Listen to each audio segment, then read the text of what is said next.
Hi guys. ఇప్పుడు మీ అందరికీ ఒక అందమైన కథను నేను వివరించి చెప్తాను.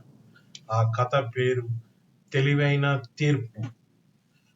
రంగయ్య, భీమయ్య సంతలో కూరగాయలు అమ్మి తిరిగి తమ ఊరికి వెళ్తున్నారు. వారికి మధ్యలో దాహం వేసి దారి పక్కనే ఉన్న నీలబావి దగ్గర ఆగారు. అక్కడ పొరపాటున రంగయ్య డబ్బు సంచి బావిలో పడిపోయింది. పాపం అతడికి ఈత రాదు. భీమయ్య గజ ఈతగాడు. దాంతో భీమయ్యను ఆ డబ్బు సంచి తీయమని అడిగాడు రంగయ్య.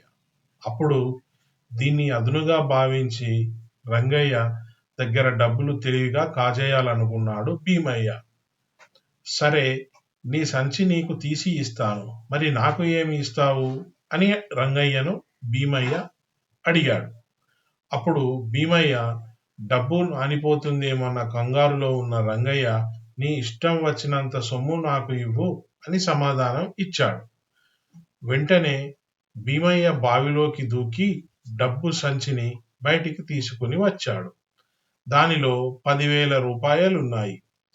9,900 రూపాయలు తాను తీసుకున్నాడు. కేవలం 100 రూపాయలు మాత్రమే రంగయ్యకు ఇచ్చాడు.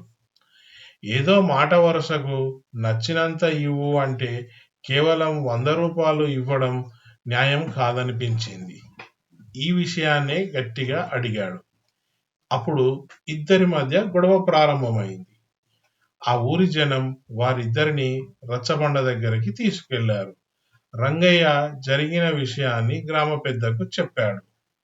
అయ్యా, నా వైపే న్యాయం ఉంది, నీ ఇష్టం వచ్చినంత తీసుకో అని రంగయ్యే అన్నాడు, అందుకే తీసుకున్నా అని భీమయ్య తెలివిగా సమాధానం ఇచ్చాడు. వెంటనే గ్రామ పెద్ద, నీకు ఇష్టం ఉండి 9,900 తీసుకున్నావు కదా అని భీమయ్యను అడిగాడు.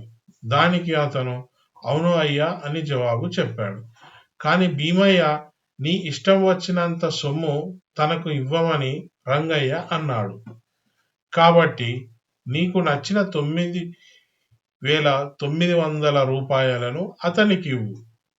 నీకు నచ్చని ఆ 100 రూపాయలు నువ్వు తీసుకో అని తీర్పు చెప్పాడు. రంగయ్య నోట్లో పచ్చి వెలక్కాయ పడ్డట్లయింది.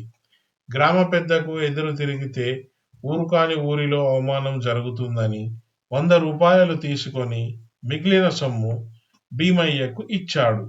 కానీ భీమయ్య పెద్ద మనసుతో మరో 400 రంగయ్యకు ఇచ్చాడు. Thank you.